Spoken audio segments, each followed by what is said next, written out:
샬롬. 한 주간을 시작하는 월요일 아침입니다. 이 한 주간에도 우리 하나님께서 그리스도 예수 안에서 주시는 평강과 은혜와 지혜가 충만할 수 있기를 축복하며 기도합니다. 오늘 함께 읽고 묵상할 말씀은 잠언 27장 18절 말씀과 잠언 26장 10절과 27절, 23절로부터 24절 말씀입니다. 제가 읽어봅니다. 무화과 나무를 지키는 자는 그 과실을 먹고 자기 주인에게 시중드는 자는 영화를 얻느니라. 장인이 온갖 것을 만들지라도 미련한 자를 고용하는 것은 지나가는 행인을 고용함과 같으니라. 내 양떼의 형편을 부지런히 살피며 내 소떼에게 마음을 두라. 대저 재물은 영원히 있지 못하나니 면류관이 어찌 대대에 있으랴. 아멘. 잠언에서 언급하는 하나님의 부를 자신의 삶에서 창출하는 원리에 대해 살펴보고 있습니다. 잠언은 하나님의 부를 창출하기 위해 고된 수고, 정직한 노동, 냉철한 현실성, 그리고 능숙한 일솜씨를 통해 하나님과 함께 부를 이루는 것을 강조하고 있습니다. 오늘은 하나님과 함께 자신의 삶에서 하나님의 부를 창출하는 세 번째 원리인 냉철한 현실성에 대해 살펴보고자 합니다. 우리가 잠언이 말하는 냉철한 현실성을 깨닫는다는 것은 영적인 현실성과 그리고 자신의 일에 대한 현실성을 깨닫고 현실감을 가지고 살아가는 것을 말합니다. 특히 기억해야 할 점은 영적인 현실성과 자신의 일에 대한 현실성이 매우 밀접하게 연결되어져 있다는 것입니다. 먼저 자신이 하고 있는 일의 영적인 현실성을 생각해 봅시다. 고된 수고, 정직한 노동, 냉철한 현실성, 그리고 능숙한 일솜씨는 각자의 직업과 일 속에서 드러납니다. 잠언은 모든 직업에 귀천이 없다고 말하고 있습니다. 이처럼 직업과 일에 귀천이 없다는 잠언의 가르침은 현대의 직업에 대한 가치관과 일치합니다. 이는 모든 직업과 일을 통해 나타나는 수고로운 정직한 노동이 모두 가치가 있음을 의미하는 것입니다. 특히 잠언 27장 18절에서는 무화과 나무를 지키는 자는 그 과실을 먹고 자기 주인에게 시중드는 자는 영화를 얻느니라 라고 말씀하고 있습니다. 하나님과 함께 일하면서 자신의 삶에서 하나님의 부를 창출한다는 것은 하나님을 성경이 말하는 하나님으로 믿고 생각하는 것입니다. 고대 사회에서 직업은 현대 사회의 단순한 생각처럼 단순히 보수를 받기 위한 것만을 의미하지 않습니다. 잠언은 직업에 대해 그 사람이 수행하는 일이라는 포괄적인 개념을 가지고 있습니다. 이러한 개념 속에서 잠언 27장 18절은 무화과 나무를 지키는 자를 현대의 보수가 있는 일로, 주인을 시중드는 자를 보수가 없는 일로 해석할 수 있습니다. 그러나 이보다 더 중요한 것은 잠언 27장 18절에서 강조하고 있는 역설입니다.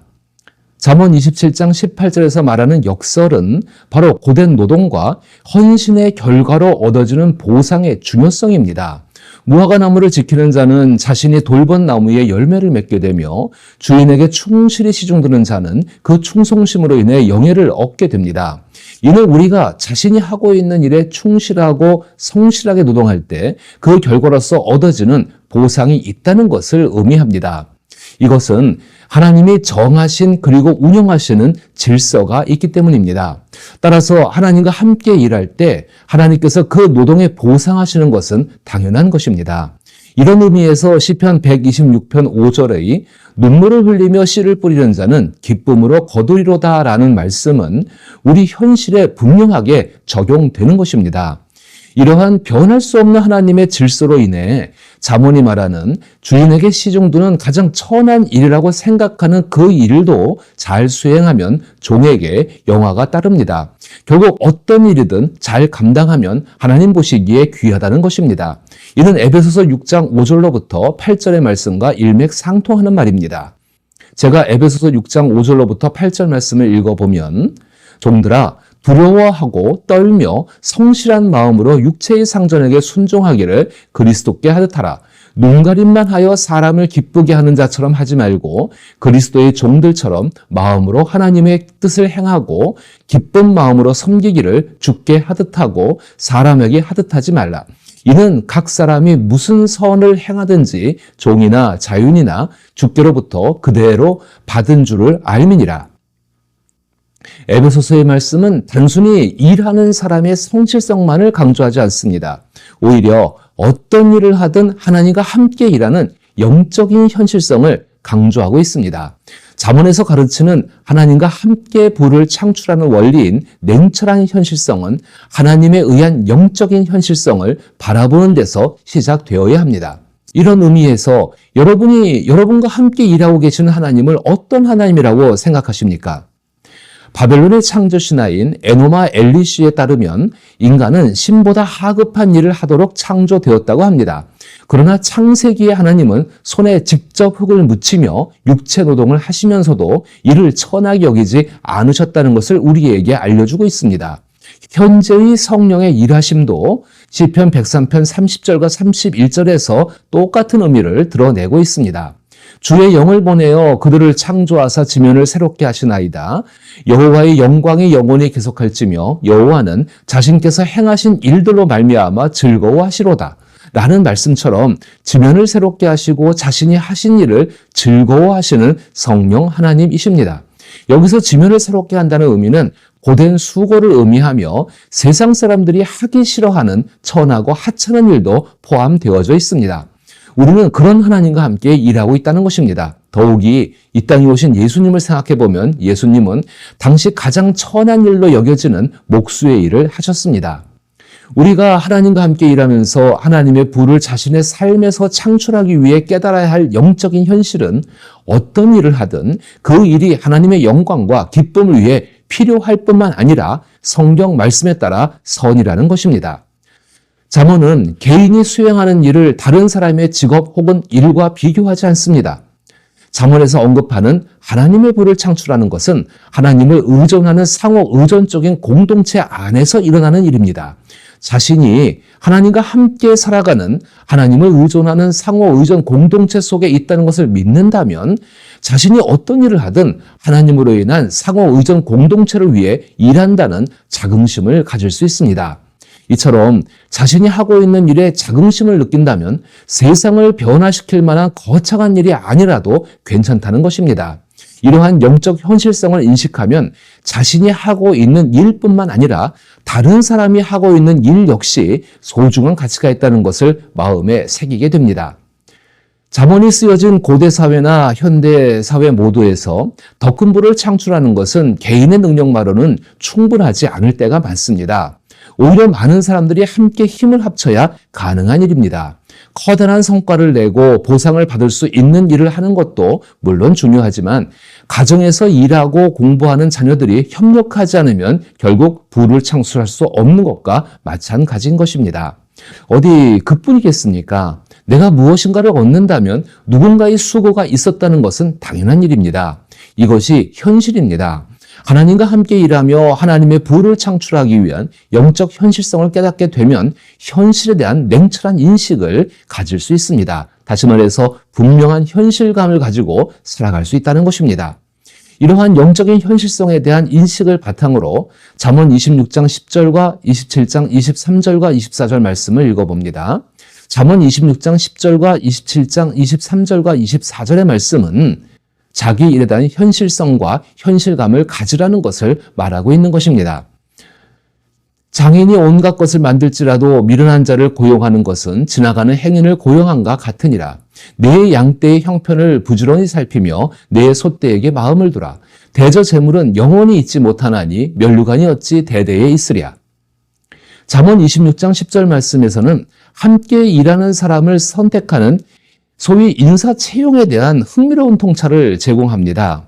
이 말씀은 함께 일해야 하는 사람, 즉 동업자, 직원, 직장 상사 등 다양한 형태의 관계를 포함하고 있습니다.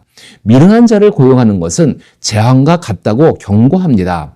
잠언에서 말하는 미련한 자는 워낙 고질적으로 현실과 동떨어져 있어 자신의 주변 사람들의 삶을 비참하게 만드는 사람입니다. 미련함에는 여러 종류가 있지만 가장 심각한 미련함은 하나님 외의 다른 것을 삶의 중심으로 삼는 것입니다. 이러한 사람은 거만하여 누구에게도 복종하기를 싫어하고 넘치는 교만을 지니고 있습니다. 미련한 사람은 어리석다고 말할 수 있습니다. 어리석다는 말은 온갖 말을 믿는다는 의미로 사람들의 말에 너무 쉽게 영향을 받으며 끌려다니는 경향이 있다는 것입니다. 소위 말해서 귀가 팔랑귀라는 것입니다. 미련한 자의 또 다른 특징은 고집입니다. 스스로를 지혜롭다고 여기며 새로운 지식을 배우거나 잘못을 지적받는 것을 받아들이지 않습니다. 미련한 자는 끝없는 다툼과 의심을 일으키며 말썽을 일으키는 불량한 존재입니다. 또한 미련한 자는 게으르고 자기 안일함에 빠져 있으면서도 그것을 인식하지를 못하고 있습니다. 그러면서도 다른 사람을 비웃기를 좋아합니다. 만약 자신에게 하나님으로 인한 영적 현실성에 대한 인식이 없다면 재앙이 따를 수밖에 없는 것은 당연한 것입니다. 이런 사람과 함께 일한다면 언제 대형 사고가 터질지 예측할 수 없습니다. 그래서 미련한 자와 함께 일하는 것은 나와 전혀 관계없는 지나가는 핵인과 일하는 것과 같다고 잠언은 말하고 있습니다. 그 사람은 언제든지 자신에게 이익이 되지 않으면 떠날 수 있고 함께 일하면서도 자신의 이익만을 챙기려고 합니다. 결국 하던 일이 망하게 됩니다. 잠언은 모든 일은 가치가 있다고 말하면서도 누군가 손을 잡고 일할 때에는 철저하게 조사해보고 검증하라고 그리고 손을 잡으라고 말씀하고 있습니다. 추천서를 써준 사람만이 아니라 몇 달이 건너까지 확인해 함께 일할 사람의 실상을 정확히 파악하라는 것입니다. 지혜는 우리에게 부의 궁극적 출처가 오직 하나님을 확신하면서도 현실을 냉정한 눈으로 볼 것을 강력하게 촉구합니다. 그것은 자신이 하고 있는 일에서도 마찬가지입니다. 잠언 27장 23절과 24절에서는 자기 일의 상태를 잘 알지 못하고 일하는 비현실적인 노동의 사례가 나옵니다. 내 양떼의 형편을 부지런히 살피며 내 소떼에게 마음을 두라는 이야기는 그만큼 양떼를 살피지 않고 소떼에게 마음이 없다는 것을 반증하는 것입니다. 물론 일을 다른 이에게 너무 많이 위임했기 때문일 수도 있고 충분히 연구하지 않고 새로운 소떼에 즉 새로운 일을 시작하고 투자했기 때문일 수도 있습니다.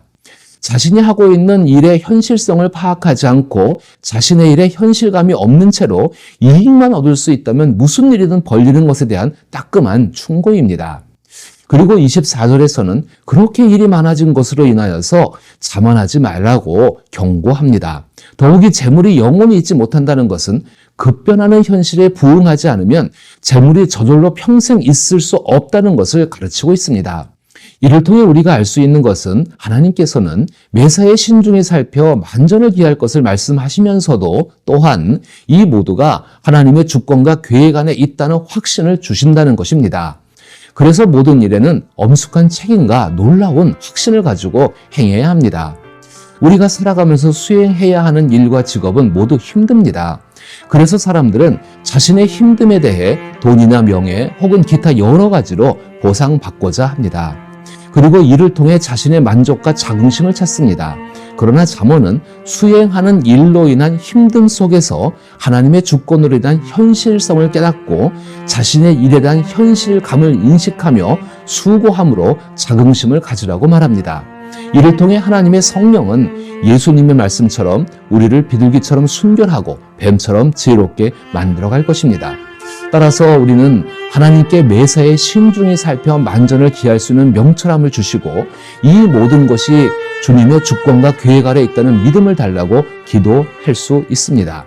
그렇게 우리는 자신의 삶에 주어진 엄숙한 책임과 놀라운 확신을 가지고 하나님과 함께 하나님의 부를 이루어가는 새로운 가치를 창출해 나갈 수 있다는 것입니다. 이러한 삶을 살아갈 수 있기를 축복합니다. 이 영상을 시청하신 후 영상에서 전달된 내용을 기억하시고 목장에서 함께 나누어 보시기를 바랍니다. 사회의 일각에서는 단연간의 교육을 요구하는 고소득 직업군을 지나치게 추앙하는 경향이 있습니다. 우리는 이러한 세상에서 살아갈 자녀들에게 자신의 일과 직업에 대해 어떻게 이야기해야 할까요? 오늘 영상의 내용을 기억하시고 함께 나누어 보시기를 바랍니다.